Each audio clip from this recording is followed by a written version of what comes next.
নমস্কার দর্শক বন্ধুরা, লক্ষ্মীর পঞ্চব্যঞ্জনে আপনাদের সবাইকে স্বাগত জানাই।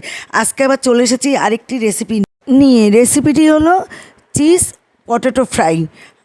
আমি আলু সিদ্ধ করে গ্রেট করে নিয়েছি, চালের গুঁড়ো, চিলি ফ্লেক্স, অরিগোনা, কর্নফ্লাওয়ার, স্বাদ অনুযায়ী লবণ সব দিয়ে দিলাম। দিয়ে আমি ভালো করে এটাকে মেখে নিলাম।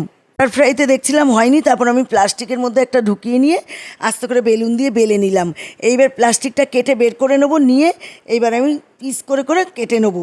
ভিডিওটি কেউ টেনে দেখবেন না, পুরো ভিডিওটা দেখবেন। যদি ভালো লাগে ভিডিওটি লাইক কমেন্ট শেয়ার করে দেওয়ার অনুরোধ রইল আপনাদের। কাটা হয়ে গেছে, পাশে তেল গরম বসিয়ে দিয়েছি, রিফাইন তেল।